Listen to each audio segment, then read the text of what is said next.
You think this day was explosive? In 6 weeks, we're going to have secret accounts uncovered, private chats revealed, and a witness nobody expected. When that gavel comes down the next time, it will be more than just the conclusion of this trial. It will be the conclusion of the Brown family as we know it. Hit subscribe now, because the storm is coming and you don't want to miss the first blow. The gavel had dropped. The voice of the judge remained in the air as a last shot warning. But to everyone who stood within the Flagstaff County Courthouse, it didn't sound like the end. It sounded like the opening cannon blast in a war that would soon erupt. Christine, Janelle, and Meri sat in stunned silence for a little longer, as if relishing the quiet after the tempest. They had just outed decades of favoritism, treachery, and money games to the world. But they were not cheering. No, their eyes said otherwise. This was merely the first round, and they knew the real battle was yet to come. Across the table, Kody Brown refused to budge immediately. He sat rigidly in front of him, his knuckles white as he held onto the table, his mask of a face unable to conceal what everyone could clearly see, the cracks. Robyn nudged closer, her voice barely above a whisper. But Kody did not react. The judge's injunctions had bitten deep. Frozen accounts, no sales of property, no public statements. For a man accustomed to directing the family's finances and the family's narrative, it was like being put in a locked birdcage. The hum began even before they left the courtroom. Court personnel murmuring about gossip, reporters already sending newsroom texts, rumors of a fresh witness, rumblings of secret bank accounts, even rumors of secret tape recordings, recorded conversations that would shatter Kody's defense. When the wives at last stood up, they stood together, a cohesive unit filing out of the courtroom, shoulder to shoulder, like combat survivors exiting a field of battle. The cameras waiting outside snapped them in an instant. Reporters yelled back and forth. Christine, was this a victory for you? Janelle, will you seek complete control of Coyote Pass? Meri, will you publish those messages? Christine replied coolly. Carefully, we're concentrating on the facts. We'll see you in 6 weeks. Janelle didn't let up. The numbers speak for themselves. Then Meri paused, just briefly, stared directly into a camera, and said in a voice that cut through the din, "It isn't over, not even close." Through the courthouse side door came Kody and Robyn. The reaction of the crowd was immediate. A tide of boos and shouts. He didn't glance at anyone, going directly to the waiting SUV. Robyn also kept her head down. A reporter shouted after them, "Kody, is there a new witness emerging?" No response. The SUV drove away, but the question remained in the air like a match over fuel. In minutes, headlines were scrolling across news pages. Sister wives courtroom bombshell. Judge freezes Kody Brown's assets. Christine, Janelle, and Meri join forces against Kody. Meri exposes secret messages between Kody and Robyn. Social media went wild. Fans analyzed each testimony, every response, each word. Speculation spread like fire. Was the new witness one of the adult offspring? A former family insider? Was there actually a tape? Perhaps multiple tapes, that could uncover the truth about where the money was spent. And looming over it all was Coyote Pass. Once the Browns' vision of their dream future, now frozen by court injunction, a land no one could lay hands on until the dust had settled. Would it be partitioned, sold, gone forever?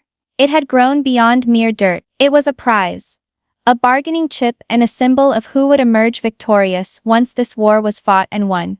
The sun was setting lower in winter, when the plaza outside the courthouse at last started to clear. But for everyone who had been inside, there was no forgetting what they had just seen. This wasn't just another episode in a reality show. This was real demolition of a family dynasty, under oath, on the record, for everybody to see. And here's the truth. The most perilous phase of this fight hasn't even begun yet. Because in 6 weeks, they'll all be back here better, armed with more facts, sharper allegations, and a court that now knows precisely what sort of tempest it's facing. And if the rumors are true, one surprise witness can blow the whole case to kingdom come. For the moment, the courthouse stands empty, the atmosphere bitter and unmoving. But don't be mistaken. It's not tranquility. It's the quiet before the next fire is lit. The quiet before the tempest. The sun over Flagstaff only just cleared the mountains at daybreak. But it was already electric. Outside the Flagstaff County Courthouse, the sidewalk was crowded. A cluster of reporters, cameramen, and general fans waited, their conversation blending with the soft roar of news vans parked along the street. The aroma of steaming coffee from a nearby food truck wafted through the chilly air. It wasn't always a day when Sister Wives drama sprang off the screen and onto the real life of a courtroom. But today was such a day. Today was the day. The day Kody Brown, that once proud representative of an unbroken plural family, would have to confront 3 of his past wives on the other side of the aisle, not during a living room debate, but in front of a judge. A murmur swept through the crowd as the black SUV pulled up in front of the courthouse steps. The passenger side opened, and Kody stepped out. His trademark golden curls were present, but less bouncy, less standing on end, like the seriousness of the moment had weighed them down. He was dressed in a dark suit, one hand holding a leather briefcase, the other in a tight fist. His walk was confident, almost defiant, but if you looked close you could see it, that flicker of unease in his eyes. Right on his heels was Robyn, her hair tightly curled, dressed in a dark green blouse beneath a black blazer. Her lips were pressed thin, eyes scanning the crowd as if searching for a threat. Some fans whispered, "There's Robyn, the favorite wife," while some muttered less kind things under their breath. And then, the moment everyone had waited for. The doors on the other side of the plaza swung open, and out came Meri, Janelle, and Christine, not as sister wives, but as friends. For the first time in years, the 3 stood united. No forced smile, no orchestrated harmony for the cameras. This was unity with a purpose. The unity of women who had been wronged and were ready to fight back. Christine strode in the middle, chin up, dressed in a crisp navy dress and clutching a file of papers. Janelle trailed behind her, sensible in a fitted pantsuit, her face set in a firm expression. Meri, in a dark burgundy coat, stood head down, jaw gritted in determination. Gasps and flashes from cameras trailed behind them as they stepped across the road. A reporter cried out, "Christine, do you expect to win today?" Christine didn't skip a beat. Another called out, "Kody, is it true you drained the family accounts?" Kody looked over his shoulder but didn't look back. Inside the courthouse lobby, there was commotion. Security personnel waved all through metal detectors, their gaze scanning for any sources of trouble. The wooden doors to Courtroom 2 were shut tight, but the press and a few lucky onlookers had already taken seats within. When the doors eventually opened, the crowd streamed in. The room itself was out of a courtroom drama. High ceilings, warm wood paneling, an American flag to the right of the judge's bench, and rows of pew-like benches for the public. Kody and Robyn sat down at the defendant's table. Their attorney, a slick-haired man who wore sharp clothes, leaned in close and spoke something in a hushed whisper, causing Kody to nod rigidly. At the plaintiff's table, sitting shoulder to shoulder, were the 3 wives, each with her own lawyer, but all working together for the same thing. The judge strode in, Judge Evelyn Harris, a no-nonsense judge with a keen sense of justice. Her black robe rippled as she entered the bench, her reading glasses sitting low on the bridge of her nose. "Court is now in session," she stated firmly. "This is the case of Brown versus Brown et al. We are assembled here to hear complaints involving impropriety in money matters, disputes over property, and accusations of neglect concerning jointly owned marital property." A shiver ran through the room. This wasn't about hurt egos or tabloid sensationalism. This was about cash. This was about control. This was about the truth being made public. Kody straightened his posture, putting his hands together on the table. Robyn crossed her legs and smoothed her blazer, but her eyes continued to flick to the other side where the wives sat. The judge glared over the top of her glasses at both tables. "This court will not be a forum for dramatics or reality show shenanigans. We will address facts, evidence, and the law. I would expect both sides to behave accordingly." And with that, the first lineup of witnesses was called. The atmosphere in the room instantly changed. It was one thing to see sister wives on television, where the suspense built up through music and cuts. Here there were no producers to direct the narrative, only raw emotions, legal mumbo-jumbo, and evidence soon to be laid out. In the gallery, onlookers leaned forward in their chairs. Some whispered, some jotted down notes, some produced their phones until a bailiff snapped. No recording in the courtroom. Christine, in the plaintiff's chair, breathed a deep breath and looked at Janelle and Meri. They nodded. Whatever came next, they were ready. But on the other side of the room, Kody was tapping his foot beneath the table. His attorney leaned in once more, whispering in short, staccato sentences. Robyn reached out and touched his arm, but he didn't glance her way. His gaze stayed transfixed on the judge, bracing for the fight to begin. And with that, the fight for truth and for justice was about to begin. The atmosphere in the courtroom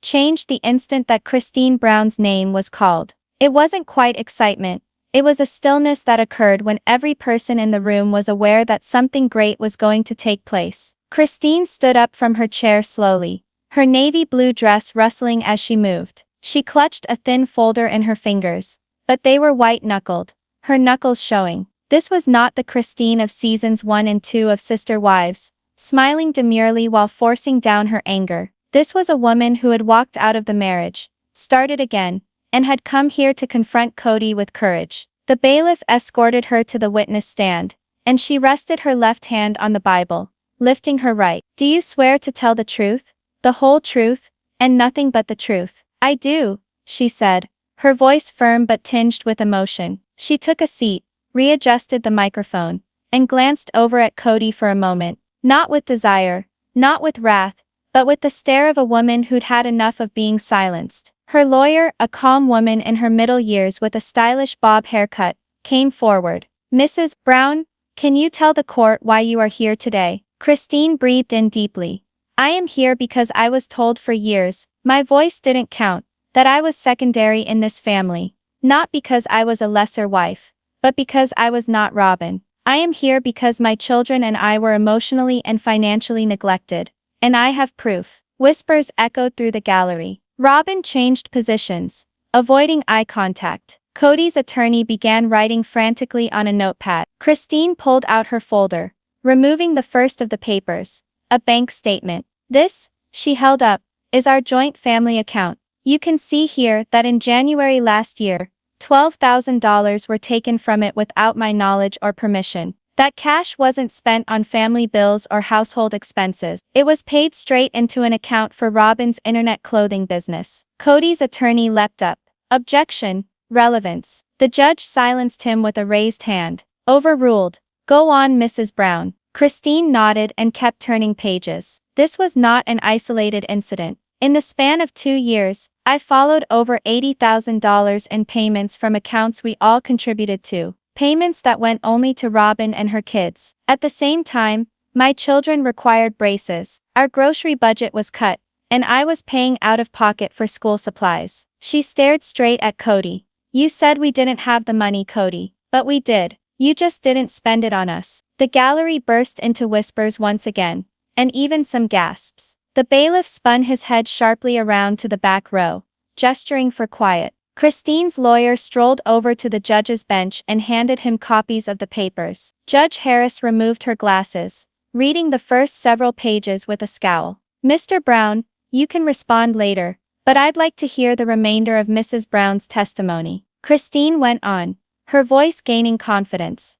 "This wasn't all about money, it was about favoritism. About Robyn being the only wife that counted in your eyes. I recall Christmas 2 years ago. You gave Robyn's children brand new laptops, while my children received second-hand hand-me-downs from a thrift store. You explained it was because of budget issues. Well, these bank records give a different explanation." Robyn's hand shot to her lips, and she shook her head, mouthing something to Kody. He looked at her, but his jaw was clenched, his hands tightening around the edge of the table. Christine went on to read a stream of text messages printed out. She said these were from group texts with Kody, where she and Janelle had queried paying for the Coyote Pass house in order that they could at last construct their own houses. In the texts, Kody dodged, saying money was tight, and they had to make Robyn's mortgage and debts their priority. Christine read one aloud. "Christine, you've always been independent. You'll figure it out. Robyn needs my help right now. The silence in the courtroom was deafening. Even the judge leaned back slightly, her expression hardening. Christine's attorney then produced photos. Christine's house in Flagstaff, with a leaking roof and shattered windows from last winter's storm. She said Kody had refused to use community funds to repair it, telling her she should ask her own kids to chip in. This is what neglect would look like, Christine replied, her voice shaking now, not with fear but with anger.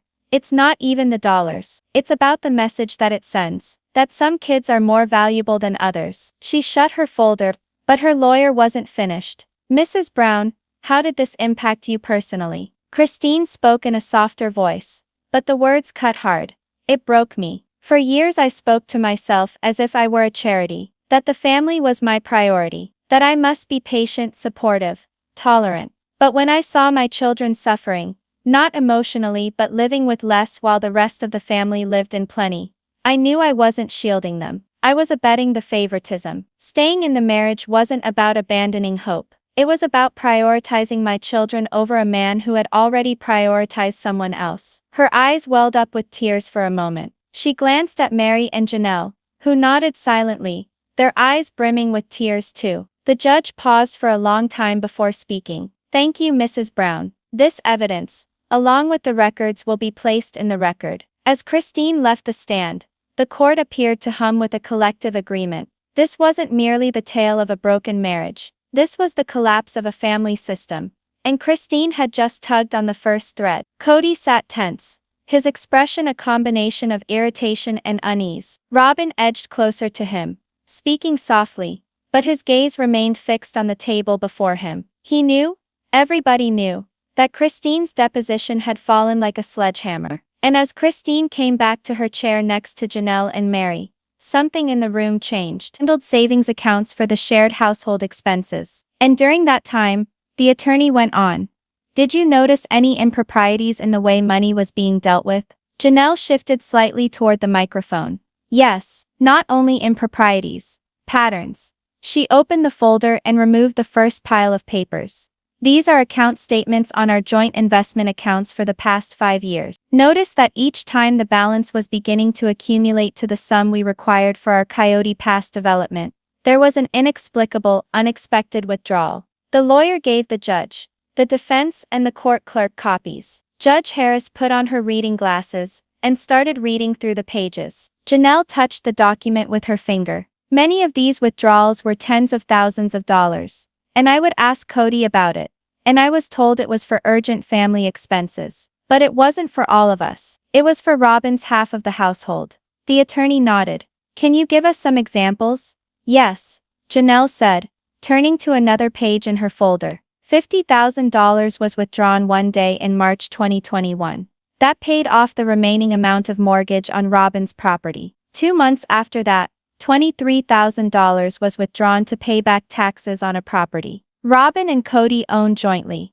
Gasps coursed through the courtroom. Someone whispered, "Unbelievable," before the bailiff told them to be quiet. And meanwhile, as this was all going on, Janelle went on.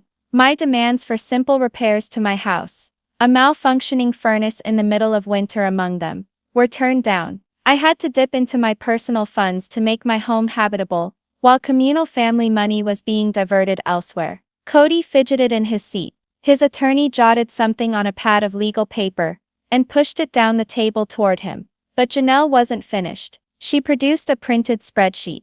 This is a financial tracking document I prepared. It contains every significant deposit and withdrawal from our joint accounts 2018 to 2022. You'll notice during the period, more than $300,000 in joint funds went straight to Robyn's family. My family and Christine's only received less than $20,000 collectively during the same time. The judge sat up straight, obviously intrigued. Mrs. Brown, how did you gather this information? I had access to the internet for all the accounts. I accessed the records, categorized them, and cross-checked them with receipts, emails, and text messages between Kody and me. Her lawyer interrupted. Brown, in your professional capacity. And I say that because you have a finance and management background. Were these withdrawals justified as joint family expenses? Janelle answered without hesitation. Absolutely not. They were aimed at serving one section of the family to the direct disadvantage of the others. This was not bad budgeting. This was intentional. The defense lawyer stood up. Objection. Speculation. Overruled. Judge Harris said flatly. She's testifying based on documented evidence and her direct experience managing the accounts. Janelle then reached for another set of papers. This time screenshots of text messages. She began reading aloud. Kody, April 2021. We have to put Robyn's house first. We'll get to the other properties later. Janelle, the other properties include my home, Kody. The one with a leaking roof. Kody, you're good at making things work. Robyn can't be in debt like this. There were audible scoffs from the spectators. Robyn's cheeks flushed bright red, and she folded her arms across her chest. Janelle set the papers aside and met Kody's gaze. You said to me more than once that I was self-sufficient and could get by sending money over to Robyn's side. That is not how a joint financial accord works. That is favoritism, and it's financial betrayal. Her words were cold, but each sentence hit like a sledgehammer on rock. The lawyer proceeded to his last question. Mrs. Brown, how did this affect you personally and financially? Janelle shifted back a little, her voice still firm but deeper now. I lost hundreds of thousands of dollars that were for my future, my children's future. I worked for years to keep this family afloat financially, taking jobs, balancing accounts, forgoing personal desires, only to see the money we all worked together to accumulate wash away into projects and expenditures that did not include me at all. I am here because enough is enough. This isn't jealousy. This is justice. The courtroom was silent for a long time. Even the clicking of the reporters' pens had ceased. The judge interrupted the silence. Thank you, Mrs. Brown.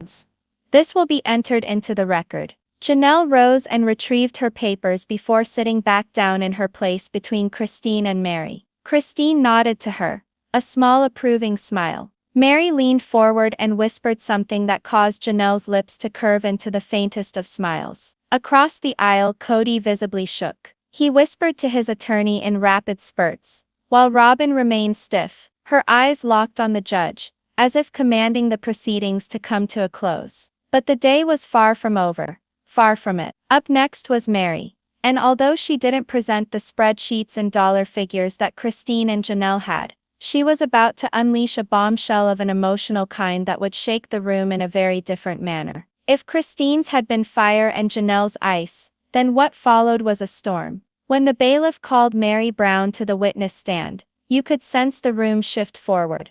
She wasn't walking in with spreadsheets and pages of account statements. She had just a thin binder with her. But what was within, she teased, wasn't figures. It was text. And text sometimes could be more painful than any ledger book. Meri rose slowly, smoothing the dark burgundy coat she'd worn into the courtroom. Her expression was serene, but her eyes, those eyes held years of pain. She moved with quiet assurance toward the witness stand, each step calculated. She didn't need to rush. Everyone was already waiting for her. She took her oath, her I do quiet, but distinct. She placed the microphone to its stand, and sat up straight, interlacing her fingers before her. Her lawyer, a calm older woman, with a quiet but assertive voice, moved forward. Mrs. Brown, you've been a member of this family for more than 3 decades. Yes? Yes, Meri replied softly. And during that period, would you indicate your relationship with Mr. Brown altered? Meri produced a small bitter smile, changed and then vanished. There was a muted murmur around the room. Robyn shifted uncomfortably in her seat. Kody's head leaned a little to one side, as if getting ready to defend himself even before the specifics were out. Her lawyer nodded. Explain to the court what you mean by that. Meri caught her breath, and her voice became stronger. For years I remained in the marriage after the love had disappeared, because I was a believer in the family. I was a believer in the dream that we had all created together. But what I have come to realize is that Kody had given up on me emotionally a long time before anything was ever spoken out loud. I was physically present, but in his heart I was gone. The lawyer moved to the side to let Meri talk. She pulled open her binder,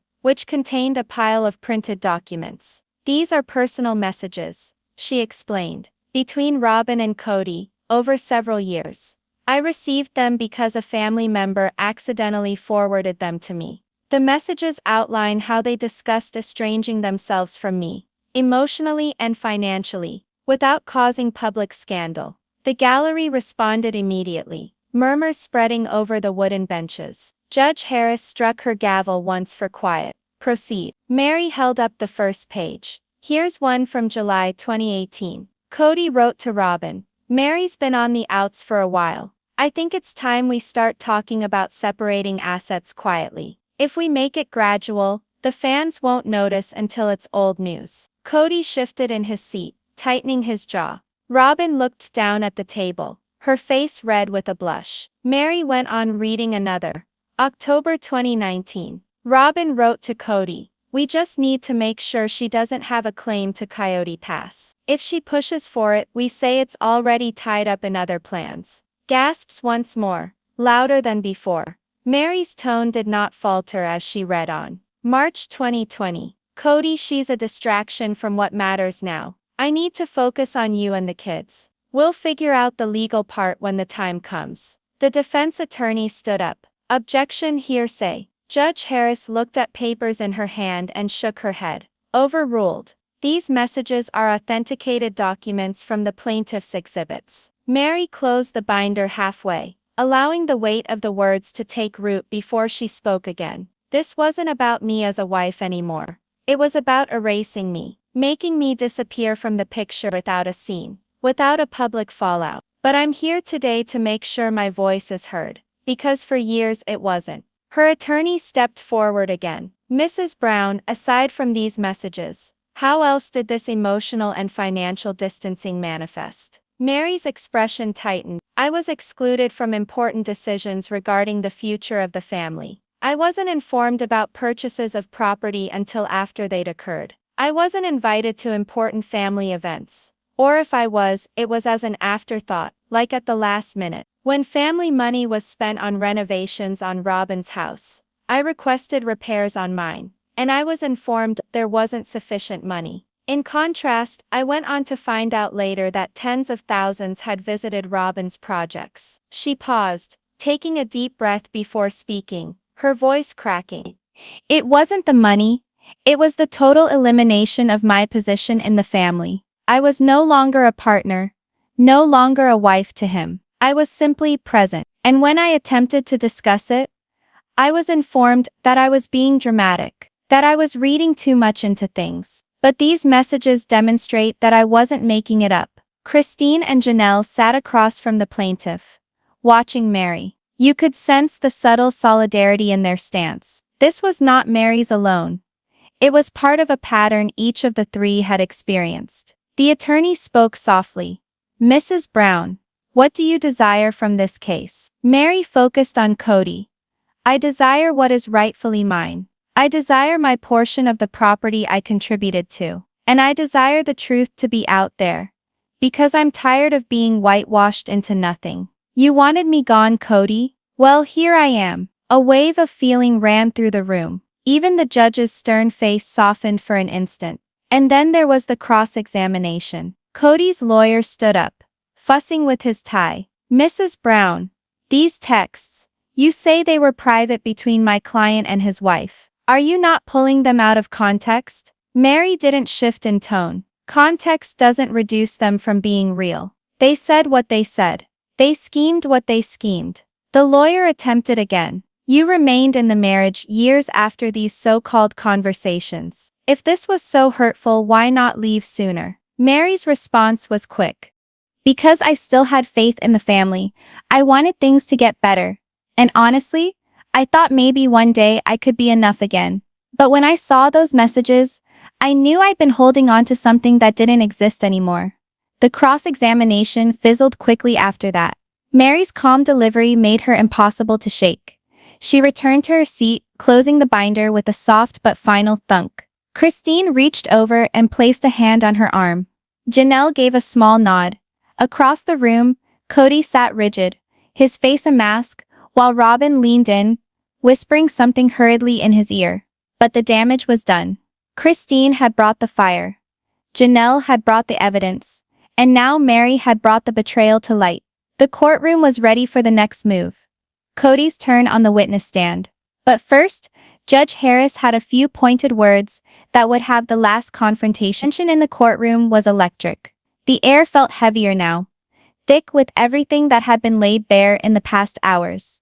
Christine's accusations, Janelle's numbers, Meri's betrayal revelations. All of it sat on the table like a pile of dynamite.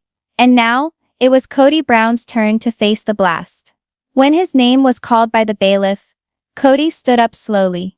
His curls, his one defining characteristic, were a little less luxuriant today, as if they'd been dragged down by sheer weight of what had happened. He tugged at his navy jacket, smoothed his tie, and approached the stand with the stiff, measured steps of a man struggling to exude confidence, knowing he was going into the enemy's camp.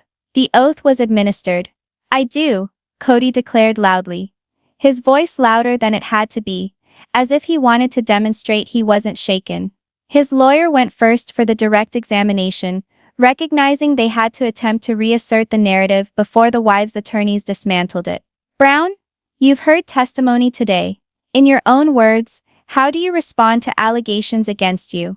Kody breathed in deeply, placing his hands on the edge of the stand. "Look, I've led this family for decades.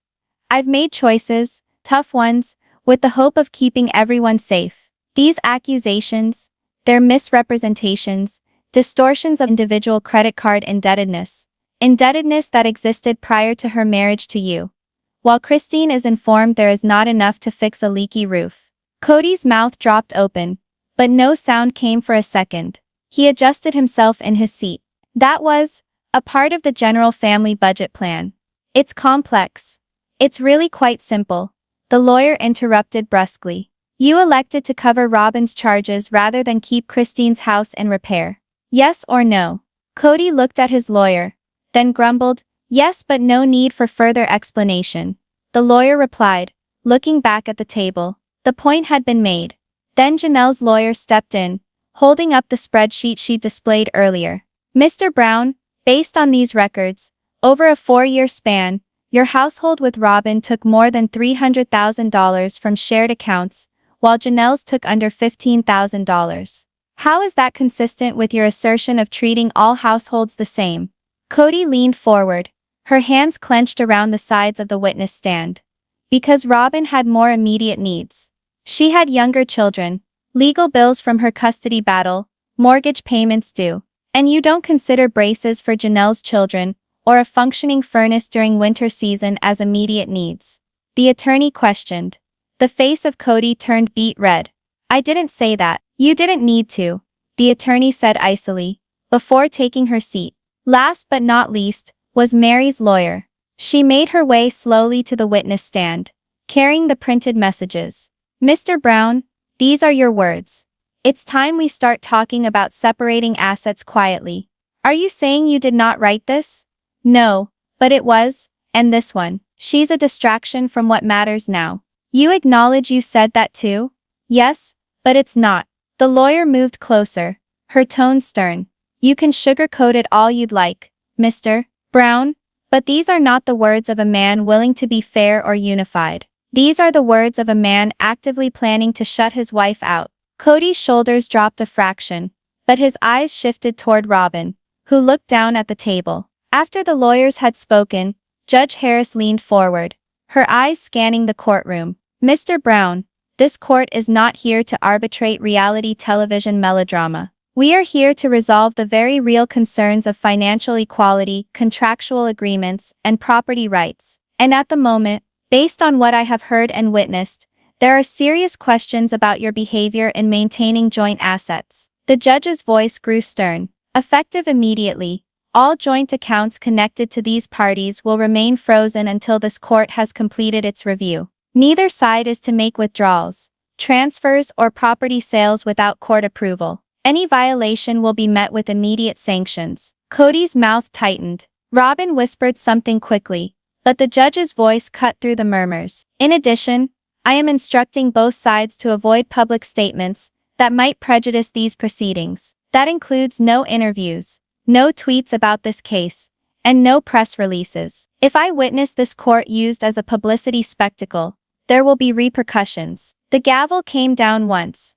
Crack. Hard enough to resonate against the high wooden walls. We will reconvene in 6 weeks to hear closing arguments. Court is adjourned. Immediately, the room erupted into a low roar of whispers and rustling papers. Christine, Janelle, and Meri stood together, gathering their documents. They didn't smile. This wasn't a victory. Not yet. But they left side by side, a quiet show of unity in front of the cameras waiting outside. Kody remained seated for a moment, his jaw set, eyes staring straight ahead. Robyn leaned in close, talking quietly, but his face did not change. The cameras would record him walking out later, his face set in a mask of defiance. But those in the courtroom saw something else.